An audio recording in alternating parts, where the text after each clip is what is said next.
Hello everyone. आज के इस वीडियो में मेडिकेशन से रिलेटेड हमारा टॉपिक है drug dose calculation. Basic rule for multiplication. Point वाले सम या क्वेश्चन में मल्टीप्लिकेशन का बेसिक रूल ये है कि अगर सम को मल्टीप्लाई करना है तो जिस नंबर से हम सम को मल्टीप्लाई कर रहे हैं ये देखना है कि वो कितने डिजिट पर मुश्तमिल है, 1, 2, 3 या 4। अगर 1 डिजिट है जैसे पहले नंबर पर है जिसमें हमने 1.12 सम को 1 से मल्टीप्लाई किया है और सम यानी क्वेश्चन में पॉइंट भी 1 डिजिट के बाद लगा है तो पॉइंट मूव नहीं होगा। अगर क्वेश्चन में पॉइंट 1 डिजिट के बाद लगा है और उसे दो किसी भी डिजिट या नंबर से मल्टीप्लाई करना है, जैसे इसमें हमने 10 से मल्टीप्लाई किया है यानी 10 से मल्टीप्लाई किया है, तो ये पॉइंट 1 डिजिट राइट हैंड की तरफ मूव हो जाएगा, जैसा कि आप सेकंड नंबर पर देख सकते हो।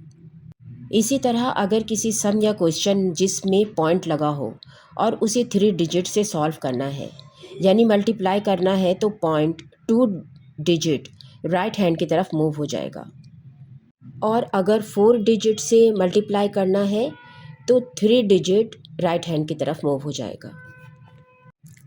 ये सेकंड स्लाइड है और इसमें हमने 1.12 को मल्टीप्लाई किया है 2 से यानी 1 डिजिट से, तो इसमें जो है पॉइंट मूव नहीं होगा, वो अपनी जगह पे ही रहेगा। इसी तरह से हमने सेकंड उसमें सम में या क्वेश्चन में जो है हमने 2 और 2 यानी 2 डिजिट से हमने 1.12 को मल्टीप्लाई किया है, तो इसमें जो है 1 डिजिट मूव हो जाएगा। और हम 3 डिजिट से करेंगे तो ये 2 डिजिट आगे चला जाएगा, और जब हम 4 डिजिट से करेंगे तो ये 3 डिजिट आगे चला जाएगा, यानी 1 डिजिट पे तो वो ऑलरेडी था, ठीक है। तो उसके बाद फर्दर किस तरह मूव हो रहा है। क्योंकि एग्ज़ाम में स्टूडेंट्स को मोबाइल या कैलकुलेटर यूज़ करने की इजाज़त नहीं होती है और इन्हें क्वेश्चन सॉल्व करने में काफ़ी देर लगती है, तो वो इस तरह के क्वेश्चंस को आसानी के साथ सॉल्व कर सकते हैं। Basic rule for division. Division के सम में पॉइंट हमेशा लेफ़्ट हैंड की तरफ मूव करता है। जैसे अगर किसी भी एक डिजिट से सम या क्वेश्चन को सॉल्व करें तो पॉइंट अपनी जगह ही रहेगा, लेकिन जैसे ही 2 डिजिट से सॉल्व करें तो पॉइंट लेफ़्ट की तरफ 1 डिजिट मूव कर जाएगा। 3 डिजिट से करें तो 2 डिजिट पॉइंट्स लेफ़्ट की तरफ मूव होगा। इस तरह समझने से एग्ज़ाम में मिस्टेक के चांसेस कम हो जाते हैं और क्वेश्चंस जल्द सॉल्व हो जाते हैं। मैट्रिक्स यूनिट्स ये बेसिक पॉइंट है और ये स्टूडेंट्स को हमेशा बाय हार्ट याद होना चाहिए। 1 किलोग्राम जिसे कैपिटल के और स्मॉल जी से डिनोट किया जाता है, ये 1000 ग्राम के बराबर है, जबकि 1 ग्राम ये ग्राम है जिसका एब्रीविएशन है GR, और ये 60 मिलीग्राम के बराबर है, जबकि 1 ग्राम 1000 मिलीग्राम्स के बराबर है, और 1 मिलीग्राम जो है वो 1000 म्यू या मीन्स माइक्रोग्राम्स के बराबर है, और 1 लीटर जो है वो 1000 मिलीलीटर के बराबर है, और 1 मिलीलीटर जो है या 1 cc क्यूबिक सेंटीमीटर, ये दोनों बराबर होते हैं। या तो हम मिलीलीटर लिख लें या cc लिख लें, तो ये दोनों बराबर होते हैं। इसी तरह 1 ऑन्स जो है जिसे हम O और स्मॉल z से लिखते हैं, ये 29.57 ml के बराबर होते हैं, जिसे हम राउंड ऑफ करें तो ये 30 ml के बराबर होते हैं, इसीलिए हम ज़्यादातर इसे 30 ml कहते हैं। 1 टीस्पून जो है जिसे हम t स्मॉल s और स्मॉल p से डिनोट करते हैं, ये 5 ml के बराबर है, जबकि 1 टेबल स्पून जो खाने वाला चम्मच होता है वो 50 ml के बराबर होता है, और 1 मिलीलीटर जो है वो 20 ड्रॉप्स वाटर के बराबर होता है। Drug dose calculations. पेशेंट को 2.5 मिलीग्राम की डोज प्रिस्क्राइब की गई है, लेकिन डोज यानी टैबलेट 5 मिलीग्राम के फॉर्म में हमारे पास मौजूद है, तो डोज को कैलकुलेट करना है कि पेशेंट को कितनी टैबलेट मिलेगी। पहले हम लेफ़्ट साइड पे डेटा लिख लेंगे, यानी डोज डिज़ायर कि पेशेंट को कितनी डोज देनी है, तो उसको हम डीडी से डिनोट करते हैं, जिसमें हम 2.5 मिलीग्राम यानी पेशेंट को देना है। और हमारे पास जो मौजूद है यानी डोज इन हैंड, जिसे हम DH से डिनोट करते हैं, इसको हम ये हमारे पास मौजूद है 5 mg। तो सबसे पहले हम फार्मूला लिखेंगे और उसमें जो है हमारा DD यानी कि जो डोज डिज़ायर है वो हमारा हमेशा ऊपर आता है और डोज इन हैंड हमारा नीचे आता है। तो हमारा डोज डिज़ायर जो है वो हम इज इक्वल टू करके लिखेंगे 2.5 mg है, और जो हमारे पास मौजूद है वो 5 mg की शक्ल में मौजूद है। अब ऊपर से जब हम पॉइंट हटाएंगे 2.5, क्योंकि हमारे हाथ में है, तो हम जब पॉइंट इसमें से हटाएंगे तो नीचे जो है हम मल्टीप्लाई करके 1 लिखेंगे, और उसके बाद 1 डिजिट है तो हमारा 10 लग जाएगा। तो इसका मतलब है यहाँ पर 10 बन गया और ऊपर जो है हमारा सिर्फ 25 रह गया। अब यहाँ पे mg तो कट जाएगा और हमारे पास जो है नीचे 5 है और 10 है, इसको मल्टीप्लाई करेंगे तो ये 50 हो जाएगा और ऊपर ऑलरेडी हमारे पास 25 मौजूद है। जब हम इसे डिवाइड करेंगे तो 25 वन ज़ा 25 और 25 टू ज़ा 50, और ये हमारे पास आ जाएगा 1/2, यानी 1/2 का मतलब है 0.5 टैबलेट यानी हाफ़ टैबलेट। तो यही हमारा आंसर है, half tablet. Question number 2, patient को केटामाइन 30 mg मेडिसिन प्रिस्क्राइब किया गया है, जबकि स्टॉक में जो बॉटल है इसमें 50 mg पर 5 ml के हिसाब से मेडिसिन मौजूद है। यानी अगर हम 5 ml पेशेंट को देंगे तो इसका मतलब है कि हमने उसको 50 mg मेडिसिन दी है। तो इस पेशेंट को कितने ml केटामिन मेडिसिन की ज़रूरत है? इसके लिए सबसे पहले लेफ़्ट साइड पर डेटा बनाना है, यानी डिज़ायर डोज जो हमारी है DD वो 30 mg है, डोज इन हैंड यानी DH जो हमारी है वो है 50 mg, और वॉल्यूम क्योंकि हर 50 mg में 5 ml है, इसलिए हम वॉल्यूम 5 ml ही लिखेंगे। अब फॉर्मूला लगाएंगे, desire dose mg multiply by volume and DH यानी desire dose in hand mg। अब इसमें नंबर पुट करेंगे, यानी DD डिज़ायर डोज 30 mg है, वॉल्यूम 5 ml है और DH में है 50 mg। mg से mg कट जाएगा और 30 को 5 से मल्टीप्लाई करेंगे तो ये बन जाएगा 150/50। फिर 150 को 50 से डिवाइड करेंगे तो आंसर होगा 3 ml, यानी हम पेशेंट को 3 ml सिरप केटामिन देंगे। क्वेश्चन नंबर 3, पीडियाट्रिक पेशेंट को 2.5 ml morphine sulphate post operative IV piggy bag prescribe किया गया है, जो कि पेशेंट को देना है।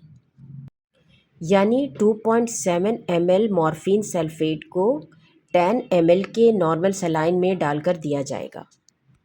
स्टॉक में मौजूद मेडिसिन 1/20 ग्राम पर ml के हिसाब से लेबल लगा हुआ है। अब नर्स को मॉर्फिन सल्फेट का स्पेसिफिक वॉल्यूम के हिसाब लगाने के लिए कितने ml 1/20 ग्राम पर ml में से लेना पड़ेगा, जो वो नॉर्मल सलाइन के 10 ml पिगी बैग में मिलाएगी। सबसे पहले हम ग्राम्स को मिलीग्राम में कन्वर्ट करेंगे, क्योंकि मेडिसिन जो है वो मिलीग्राम्स में है। तो इसके लिए हमें ये पता है, हम सीख चुके हैं कि 60 mg जो है वो 1 ग्राम के बराबर है। ये ग्राम है, ग्राम नहीं है। तो 1/20 ग्राम जो है वो कितने मिलीग्राम के बराबर होगा? तो सबसे पहले हम जो है ग्राम निकालेंगे इसमें से। तो हम इसको इसी तरह लिख लेंगे, यानी 1/20 और मल्टीप्लाई की जगह मल्टीप्लाई, और mg की जगह पे कितने mg है? 60 mg। तो फिर हम जब इसको डिवाइड कर लेंगे तो ये इसका जवाब आ जाएगा हमारे पास 3 mg। तो इसका मतलब है कि 1/20 ग्राम के अंदर 3 mg जो है वो मेडिसिन मॉर्फिन सल्फेट मौजूद है, और हमें देना है 2.7 mg।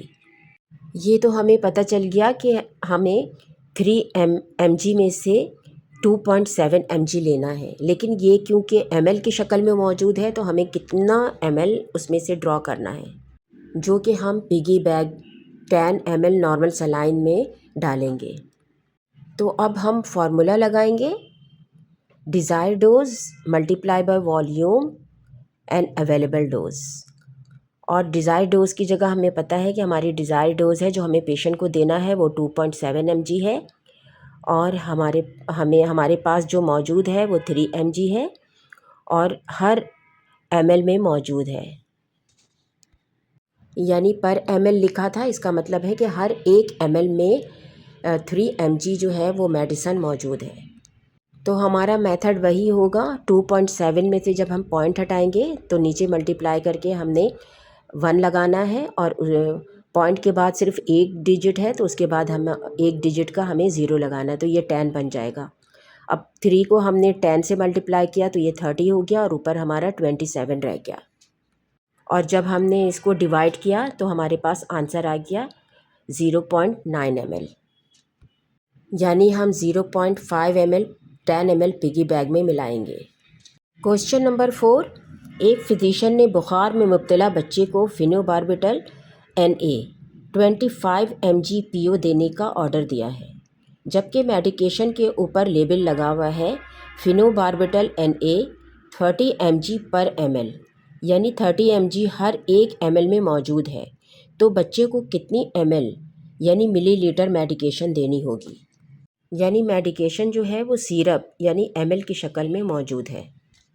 तो इस तरह के तमाम क्वेश्चंस के लिए मेथड बिल्कुल सेम है। इसी तरह हम लेफ़्ट साइड पे अपना डेटा लिखेंगे, डोज डिज़ायर यानी DD is equal to 25 mg है, और डोज इन हैंड हमारे इज़ इक्वल टू DH यानी 30 mg है, और वॉल्यूम जो है हमारा वो इज़ इक्वल टू वो यानी V जो है हमारी 1 ml है। तो सबसे पहले हम अपना फार्मूला लिखेंगे जो इसी तरह से लिखा हुआ होता है, DD mg multiply by volume यानी V divided by DH mg, और फिर हम इसकी जगह पे अपनी नंबर पुट करेंगे, यानी 25 mg multiply by 1 ml upon 30 mg। फिर हम इसे डिवाइड कर लेंगे तो हमारा आंसर होगा 0.8 ml। ये गलती से G लग गया है लेकिन यहाँ पर L है यानी ml है ये, क्योंकि mg तो कट जाएगा और हमारे पास ml बाकी रह जाएगा, और हमारे पास सिरप है तो हमें ml में ही देना है। नंबर 5, ऑर्डर में ये बयान किया जा रहा है कि सिरप एमॉक्सिल 200 mg को पर ओरल देना है, लेकिन आगे क्या लिखा है, हर 8 घंटे से। मगर क्वेश्चन में ये नहीं पूछा है कि हर 8 घंटे में कितनी मेडिसिन देनी है।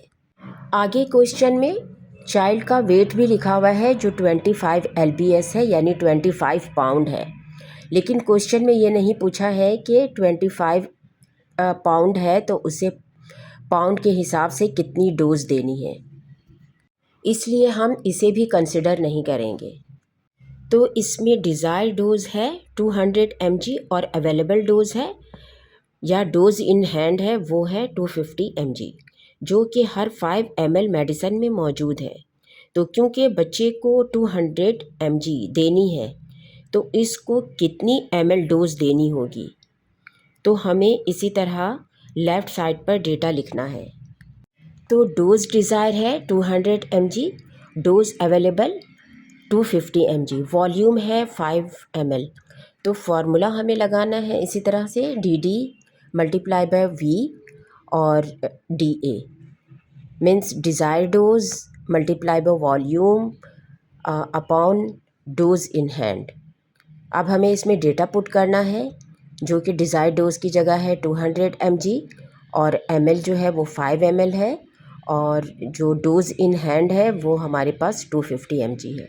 और जब हम इसे सॉल्व करेंगे यानी 200 को 5 ml से मल्टीप्लाई करेंगे, यानी 200 को 5 से मल्टीप्लाई करेंगे और फिर इसको डिवाइड करेंगे 250 से, तो हमारा आंसर आ जाएगा 4 ml, यानी चाइल्ड जो है वो 4 ml डोज रिसीव करेगा।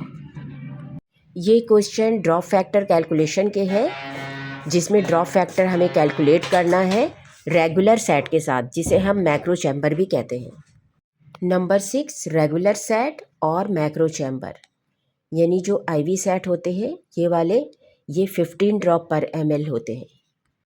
क्वेश्चन है, if you want to calculate IV flow rate in cc और ml पर आर, यानी जब हमें आईवी फ्लो रेट को घंटे के हिसाब से चेक करना है, यानी 1 घंटे में कितने ml आईवी फ्लूइड जो है वो पेशेंट को दिया जा रहा है। तो इसका फॉर्मूला होगा total amount of fluid upon total hours, और हम इस तरह भी लिख सकते हैं total volume upon total hours. अब ये प्रॉब्लम सॉल्व करना है। Physician order 1000 ml 0.9% normal saline to be infused over 8 hours then, यानी 0.9% नॉर्मल सलाइन की 1000 वाली ड्रिप डॉक्टर ने ऑर्डर की है कि 8 आवर्स यानी 8 घंटे में देनी है। तो हर घंटे में कितने ml ड्रिप पेशेंट को जाएगी। तो टोटल अमाउंट ऑफ फ्लूइड जो है वो 1000 ml है और टोटल आवर्स जो है वो 8 आवर्स है। तो इन दोनों को हमने रख के फार्मूले की जगह पे, और जब इसको डिवाइड करेंगे यानी तकसीम करेंगे, तो इसका आंसर हमारे पास आएगा 125 ml पर आवर, यानी 1 घंटे में 125 ml जो है वो पेशेंट को जाएगी। अब अगर हम कैलकुलेट करना चाहते हैं कि अगर 1 घंटे में 125 ml ड्रिप यानी 0.9% नॉर्मल सलाइन पेशेंट को मिल रही है, तो 1 मिनट में कितने ड्रॉप जानी चाहिए। तो हम इसका फॉर्मूला लगाएंगे, यानी total volume multiply by drop factor upon time in minutes. Total volume हमें पता है 125 ml है जो पेशेंट को जा रही है हर 1 घंटे से, और इसका जो ड्रॉप फैक्टर है वो ड्रिप सेट के साथ हम दे रहे थे, इसीलिए इसका 15 ड्रॉप पर मिनट के हिसाब से था, तो हमने वही 15 वाला रखा है। और पेशेंट को हर 1 घंटे से जा रही थी तो 60 मिनट में जा रही है, यानी कि तो हमने इसी तरह फार्मूला लगाया है। अब हमने इसको 15 1 15 और 15 4 60, यानी इसको हमने इससे डिवाइड कर दिया है, तो हमारे पास नीचे बच गया है 4 और ऊपर जो है हमारा 125 ml बच गया है। अब हमने 125 ml को 4 से जब डिवाइड किया तो हमारे पास 31.25 बचा। तो 31.25 कुछ नहीं होता, ड्रॉप नहीं होता, तो हमने जो है इसका राउंड ऑफ किया है, तो ये 31 ड्रॉप पर मिनट पे पेशेंट को देना है। माइक्रो चैम्बर, पीडियाट्रिक सेट और ब्यूरेटॉल एक ही चीज़ है, लेकिन लोग जो है इसको अलग अलग नामों से यूज़ करते हैं। तो अगर इसी अमाउंट को हम 125 ml को ही अगर हम माइक्रो चैम्बर से दें या ब्यूरेटॉल से दें, तो फिर हमने जो है इसका ड्रॉप फैक्टर सिर्फ चेंज करना होगा, यानी उसमें ड्रॉप फैक्टर जो था वो 15 था क्योंकि हम ड्रिप सेट से दे रहे थे, और अब हम जो है ब्यूरेटॉल यानी माइक्रो चैम्बर से दे रहे हैं। तो इसमें जो है ड्रॉप फैक्टर 60 हो जाएगा और टाइम भी जो है वो 60 मिनट है, यानी 1 घंटा है। तो फिर 60 कट जाएगा, तो हमने जब माइक्रो चैम्बर से देंगे तो सेम 125 मिनट 25 ड्रॉप पर मिनट से ही हम पेशेंट को देंगे। नंबर 9, पेशेंट को ब्लड देने का जो सेट होता है वो 10 ड्रॉप पर मिनट होता है। इसमें फिजिशियन ने 500 cc ब्लड 3 आवर्स में पेशेंट को देने का ऑर्डर किया है। तो 500 cc ब्लड का ड्रॉप फैक्टर हम कितने ड्रॉप पर सेट करेंगे, यानी पेशेंट को 1 मिनट में कितने ड्रॉप्स ब्लड देना है। इसके लिए भी बिल्कुल वही तरीका है या वही मेथड है कि सबसे पहले हम ये मालूम करेंगे कि अगर 500 ब्लड 3 आवर्स में देना है तो 1 घंटे में कितने ml ब्लड देना है। फिर 1 घंटे वाले ब्लड अमाउंट को हम कितने ड्रॉप पर सेट करेंगे ताकि ब्लड 3 घंटे में कम्प्लीटली पेशेंट को मिल जाए। इसके लिए भी हम फार्मूला सेम रखेंगे, यानी फार्मूला सेम होता है। तो टोटल अमाउंट ऑफ फ्लूइड क्या है 500 ml ब्लड, और टोटल आवर्स कितना है 3 आवर्स। तो हमने इसको डिवाइड कर देना है 500 को 3 से, तो हमारे पास जो ड्रॉप फैक्टर 1 घंटे में जो ml आएगा हमारे पास वो होगा 1666 यानी 0.6। तो 0.6 कुछ नहीं होता, तो हमने उसको राउंड ऑफ कर दिया है, तो 167 ml/h हो गया। तो ड्रॉप फैक्टर मालूम करने का भी जो फॉर्मूला है वो सेम है, यानी टोटल वॉल्यूम हमारे कितना है 167 ml/h multiply by drop factor, इसमें कितना है 10 ड्रॉप फैक्टर है इसका, और टाइम हमारे पास वही है 1 आवर, तो 60 मिनट्स। तो 167 को हमने 10 से मल्टीप्लाई किया तो 1670 आ गया, और 60 नीचे 60 है तो 60 रहा, और फिर हमने इसको डिवाइड कर लिया तो हमारे पास 27.8 आ गया। 27.8 कोई भी ड्रॉप नहीं होता, तो हम इसको राउंड ऑफ कर लेते हैं, तो ये 28 ड्रॉप पर मिनट हो गया। नंबर 10 है बट इसमें 11 लग गया है। तो इसमें जो है फिजिशियन ने ऑर्डर दिया है कि इंजेक्शन हेपरिन जो है वो 1500 यूनिट्स पेशेंट को देना है, और किस तरह देना है 1500 यूनिट्स 500 ml नॉर्मल सलाइन की ड्रिप के अंदर डालना है, और उसको देना है 10 आवर्स में। तो इसमें भी बिल्कुल सेम मेथड है, इसमें भी इन्होंने जो है वो ml/h पूछा है और फ्लो रेट पूछा है, इसमें इन्होंने हेपरिन का कुछ भी नहीं पूछा है। तो इसमें सिर्फ ये डिस्ट्रैक्शन है, क्योंकि हेपरिन जो है वो ऑलरेडी 500 ml नॉर्मल सलाइन में वो डिज़ोल्व हो चुका है। तो इसी तरह से टोटल अमाउंट ऑफ फ्लूइड हमारे पास कितना है 500 ml, और टोटल आवर्स हमारे पास कितना है 10 आवर्स। तो हमने 500 को 10 से डिवाइड किया, तो सबसे पहले हमने एक ज़ीरो को एक ज़ीरो से काट दिया, और फिर हमारे पास जो है ऊपर 50 रह गया। 1 की कोई हैसियत नहीं होती है, ये तो सबको पता है, तो इसलिए 50 ml/h जो है वो पेशेंट को मिलेगा। तो अब ड्रॉप फैक्टर हमें मालूम करना है, वही फार्मूला है, टोटल वॉल्यूम 50 ml है, क्योंकि हर घंटे में 50 ml मिल रही है पेशेंट को ऑलरेडी, और अब ड्रिप, और इसमें ड्रॉप फैक्टर जो है वो 60 है, और टाइम कितना है वही 1 घंटा है 60 मिनट्स। तो हमने जो है इसी तरह से जो है 60 जो है ये कट जाएगा, और हमारे पास जो है ईज़िली 50 आ जाएगा, यानी 50 ड्रॉप पर मिनट हमें देना है। नंबर 12, अब इसमें भी जो है वो बिल्कुल वही 11 वाला सेम क्वेश्चन है, लेकिन हमें इस बात पे कंसंट्रेट करना है कि इसमें पूछा क्या है।